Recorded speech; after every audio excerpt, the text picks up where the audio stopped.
Welcome back. So this is the fourth video in the series that we've been talking about the barriers that stop people from staying consistent in the study of the word, and some of the solutions that we have found, or tips that we have found useful for us as we have engaged with the study of the word. So that's what we're going to be talking about today. Okay, so Elizabeth, having gone through all the challenges, so to say, and from our experiences, what practical solutions do you think that we can talk about to address the issue of time, the idea of study being an onerous thing, the fact that the Bible is meant for some people, and what else have we mentioned as a challenge that people have? Thinking that they might not be able to understand. Okay, all right. So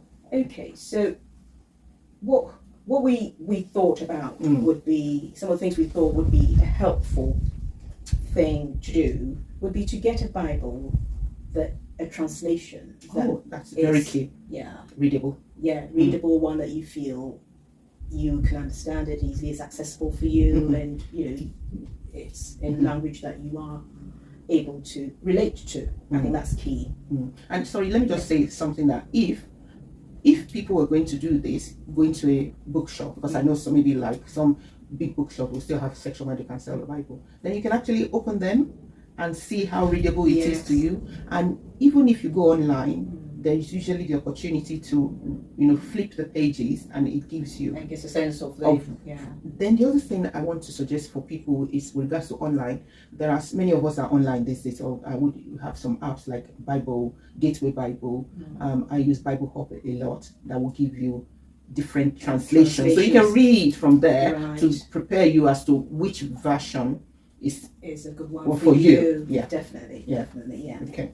So translation, once that's sorted, you will need a journal, so a notebook, something that you write down things that leap up to you, questions that come up, or insights that you gain that you want to remember. And often I would date it. Sometimes if you put time on it, but that's entirely as to how you want to work with that. We talked about time. Some people say, well, the best time is in the morning, some people say the best time is in the evening. Eventually that'll be down to you. You would know when would be a good time for you, where you will have some uninterrupted period where you could read. And I mean, we also talked about how much time do you want to allocate to this. Start simply. Don't say an hour and then not able to do it now, and then you start feeling bad guilty about it. Start simply. The Holy Spirit is happy with what you want to start with, as long as you're committed to that. Could be 5 minutes in the morning, could be 10 minutes, whatever you feel you could start with. That He will honour. And get a good spot where you feel comfortable. Oh, okay. Location in the house. In the house, wherever. So once upon a time, ridiculous place that I used to use was the bathroom. There's a wicker chair in the bathroom. Good. I get up very early in the morning before anybody rises. I sit there and I read it. I do my time there with the Lord. And before anybody needs it, I'm done and I'm gone. So that was my, but find a spot, find a nice comfy chair. You might want a table next to you somewhere. Something that works for you. And you could have your tea or your coffee with you, but it's your time with the Lord. And the Holy Spirit will be there. And I start by saying, Holy Spirit, you are the author of this book. Come in and reveal yourself, unveil. And then read it and write down what jumps up to you. And we've started to read, we've texted each other where we've started to read, the book of, right at the start of the very first chapter. We have to stop. You stop. Yes. Because something struck you with that verse. And you say, oh. And that you might find, I would text you and say, look, Ola, I can't seem to move from verse 1. And it's day after day I'm reading this. And somehow the Holy Spirit is just using that to minister to me, to, bring my attention, open my mind, use my imagination. Sometimes I need to go and read somewhere else in the Bible to open my understanding of the history, the times. Might be to listen to another minister online talking about it, only just to get it, or commentary, go to a commentary about that verse, and then I come back and I read it, and it's amazing, what feeding you would get from that, and it just opens your eyes and your spirit to what was happening, your worldview, spiritual worldview of what was happening then. So this, can I just say something? It just makes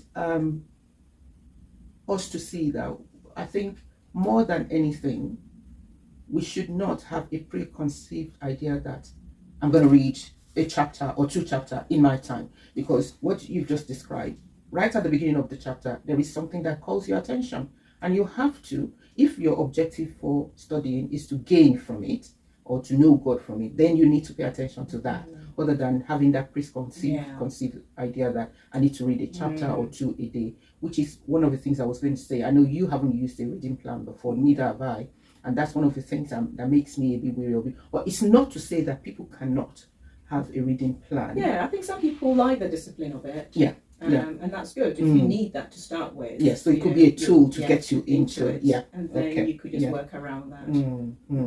So what I'm hearing you say as well is a kind of structure, because you've talked about time, you've talked about location, and you've talked about, I'm imagining a setup where you would need a journal, you need a pen to make note of things. And what about the regularity in terms of, is this something we do daily or every other, maybe 2 days or whatever? See, ideally for me, I need a daily routine. Okay. Right. For somebody, it might be every other day. But I find that, if I go too long without engaging, because this time that we're calling a study is actually a meeting with God, a meeting with the Holy Spirit, where He's going to unveil the Word of God to you, where you meet God, and you meet, Jesus and who He is. So you're learning. So it's a time with God. Yeah. So that time that you've set aside, He is there. The Holy Spirit is there. So it's a spiritual time with God. Yes. Although we're calling it a study, I'm going to study so that I might know about God. Yes. But your spiritual feeding comes out. So for me, a daily one is essential. But sometimes there are times where it doesn't work, and yes, you will. If you do a daily thing, you will know that you've missed out on something, because your spirit will be wanting food. Yes. But if it's so, something has happened that you can't do it, it's absolutely all right. The Holy Spirit is with you when He's in you. Yes. And He will, feed you as you need for that day. And even the fact that you're saying to me, oh Lord, I haven't been able to do it. He knows. Yes. He's with you. Yeah. And you'll be fine throughout the day. And no guilt needed, because it is, it's the enemy trying to make you legalistic about this. It's a relationship. But yes, getting a structure, a discipline in, not going too long is important. Yeah. Good stuff. So I was just thinking again with regards to one of the other limitations we said is the fact that you think it's meant for some people. But from what you've described, if this is something we should be doing in our homes, well, you go to church maybe once a week. So that can be your feeding time.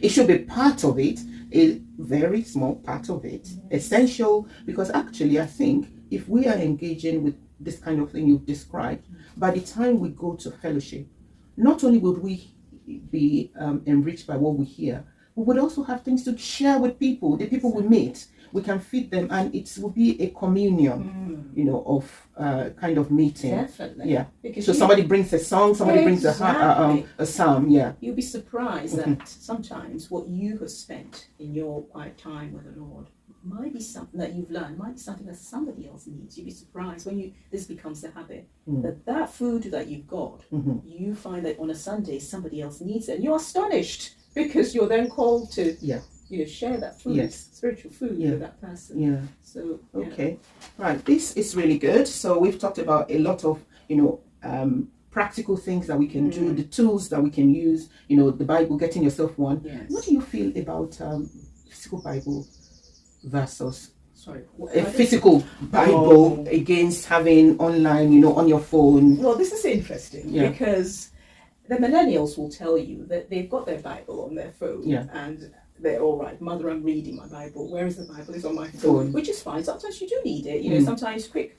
But having a physical Bible, it's, for me, essential. Yeah. Because I agree with you. The highlighting of something, highlighting of a verse or verses in Psalms that I'm going to use to pray, it's physical, it's there. I don't need to now get my phone out and try and find it, because I've highlighted it, note taking, things I've written down that I've been reminded of as I read a particular passage. Yeah. Though I can't do without it. No. It's a very important part for me. Mm-hmm. And I want someone to tell me otherwise. It will be a struggle if you didn't have a physical Bible, sure. I think. Yeah.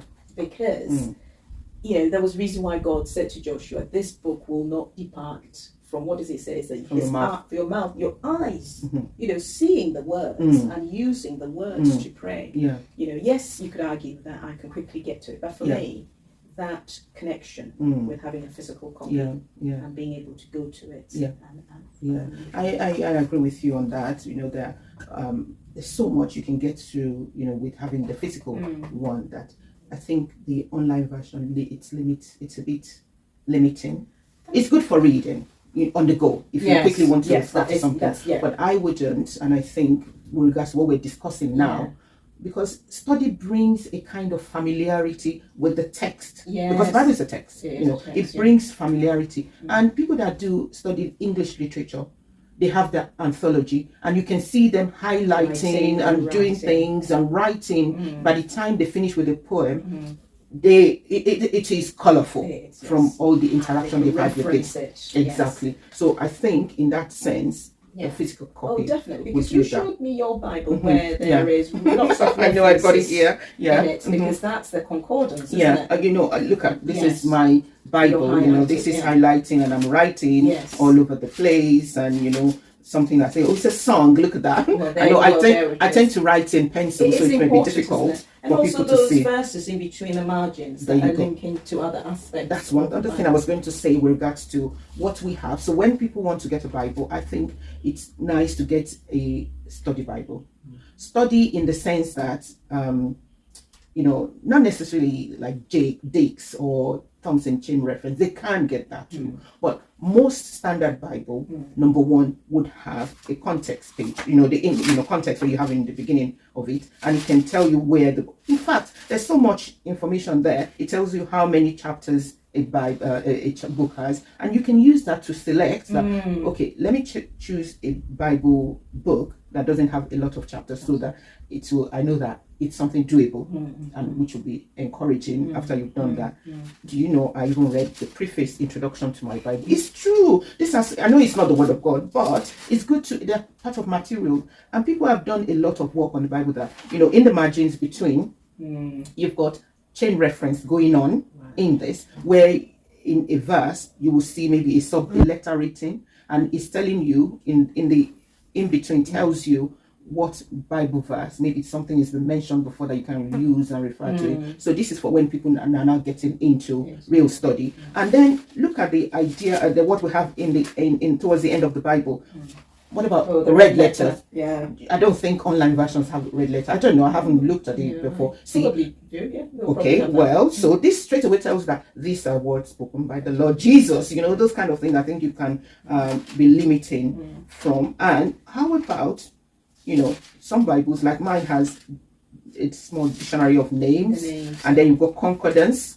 This is not full concordance, but it's significant, with regards to study. And then you have maps. Oh yeah, we were talking. What about maps that you have? I think look at maps here. Those are important again. Visually, or you're trying to imagine places and connections, or they're saying that Isaiah. What was I reading? I was reading Ezekiel, and he was by the Kabar River, and I'm trying to think where is it, and and they become important. To help understanding. Yes.